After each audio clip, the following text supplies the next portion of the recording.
السلام علیکم اسٹوڈنٹس، ہم نے اس سے پہلے کی ویڈیو میں یہ سیکھا تھا کہ ذوالفقار علی بھٹو جو ہے وہ پاکستان کے چوتھے صدر بنے تھے، اور جس وقت وہ صدر بنے تھے اس وقت پاکستان بڑے ایک فیصلہ کن موڑ پر کھڑا تھا، اور انہیں پاکستان کو اقتصادی طور پر اور معاشی طور پر مستحکم بنانے کے لیے بہت زیادہ کاوشیں کرنے کی ضرورت تھی، بہت زیادہ اچھے اقدامات اٹھانے کی ضرورت تھی۔ تو انہوں نے 1971 سے لے کر جب سے ان کا دور حکومت شروع ہوا اور 1977 کے دوران کئی معاشی اور اقتصادی اہم پہلو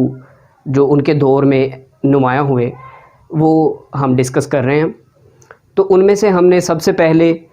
صنعتوں کو قومی تحویل میں لینا یہ سیکھا تھا، اور آج جو ہم پڑھنے جا رہے ہیں اس میں بینکوں اور بیمہ کمپنیوں کو قومی تحویل میں لینا یہ پڑھیں گے ہم۔ سب سے پہلے میں آپ کو یہ بتاتا چلوں کہ بیمہ کمپنیاں کیا ہیں اور یہ کیسے کام کرتی ہیں۔ تو اسٹوڈنٹس، بیمہ جو ہے یہ آپ کا ممکنہ یا حادثاتی طور پر ہونے والے نقصان کو محفوظ بنانا ہے۔ ہوتا کیا ہے کہ آپ کا کسی بھی طرح سے مالی یا جانی نقصان ہوتا ہے تو آپ کو جس چیز کا خدشہ ہے کہ یہ نقصان ہو سکتا ہے، آپ اس چیز کا بیمہ کروا لیتے ہیں، انشورنس کروا لیتے ہیں، اور جو بیمہ کمپنی ہوتی ہے آپ انہیں مقرر کردہ رقم کے تحت آپ سالانہ، ماہانہ، شش ماہی یا سہ ماہی اقساط جمع کرواتے رہتے ہیں، اور جب وہ نقصان ہو جائے تو مثال کے طور پر آپ نے اپنے موبائل کی انشورنس کروا لی۔ آج کل موبائل کی بھی انشورنس ہو جاتی ہے۔ آپ نے موبائل کی انشورنس کروا لیتے ہیں، آپ کو ایکسپیکٹیشن ہے کہ موبائل ہمارا گرے گا، ٹوٹ جائے گا، اور پھر ہم اس سے ہاتھ دھو بیٹھیں گے، ہمارا قیمتی موبائل ہے۔ اچھا، تو آپ اس کی جب کرواتے ہیں، بیمہ کرواتے ہیں اپنے موبائل کا، تو آپ کمپنی کو اس کے عوض کچھ پیسے دیتے رہتے ہیں، سالانہ یا ماہانہ کے طور پر، اقساط کے طور پر۔ تو جب آپ کا موبائل ٹوٹ جائے گا تو آپ کو جو بیمہ کمپنی ہے وہ آپ کو جتنے کا آپ نے بیمہ کروایا تھا اتنے پیسے آپ کو بیمہ کمپنی دے دے گی،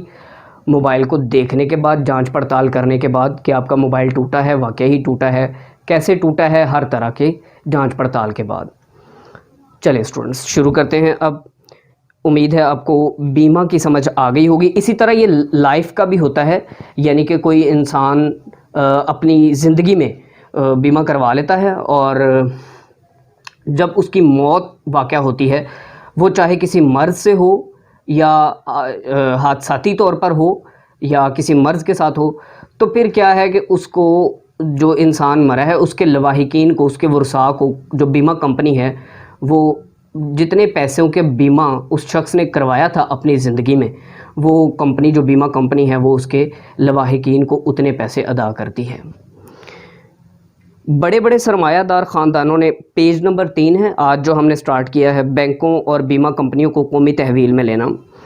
بڑے بڑے سرمایہ دار خاندانوں نے، سرمایہ دار میں نے اسٹوڈنٹس آپ کو بتایا تھا یہ انویسٹر فیملیز تھیں جو پیسے پاکستان میں وہ کما رہے تھے اور وہ جا کے باہر کے ممالک میں خرچ کر رہے تھے۔ بڑے بڑے سرمایہ دار خاندانوں نے اپنے نجی بینک، پرائیویٹ بینک اور بیمہ کمپنیاں بنا رکھی تھیں، اور اپنی پرائیویٹ یہ انشورنس کمپنیز بنوا رکھی تھیں، جس سے سرمایہ دارانہ نظام کو بہت تقویت مل رہی تھی، جس سے ان کو، جو لوگ پیسے انویسٹ کر رہے تھے ان کو تو بہت اس سے فائدہ حاصل ہو رہا تھا۔ تقویت کا مطلب طاقت مل رہی تھی، وہ اسٹرانگ ہو رہے تھے مالی لحاظ سے۔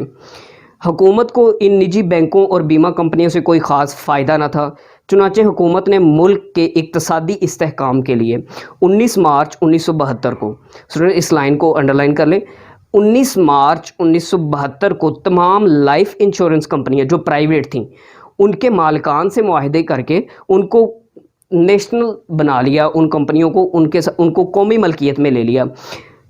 قومی ملکیت میں لے لی اور انہیں اسٹیٹ لائف انشورنس کے تحت اکٹھا کر دیا، اور ان تمام کمپنیوں کو اکٹھا کر کے ان کو ایک نام دے دیا گیا، اسٹیٹ لائف انشورنس کمپنی۔ اچھا، 1 جنوری 1974 کو پاکستان کے تمام شیڈولڈ بینک قومی تحویل میں لے لیے گئے۔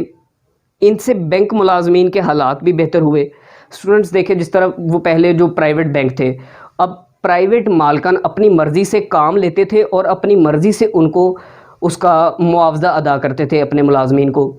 لیکن جب سے وہ بینک قومی تحویل میں لیے گئے تو اب وہاں پہ کام کرنے والے ملازمین کو یہ تو فائدہ ہونا تھا کہ گورنمنٹ نے ان کو خود پے کرنا تھا اور اچھا پے کرنا تھا، کام بھی مناسب لینا تھا۔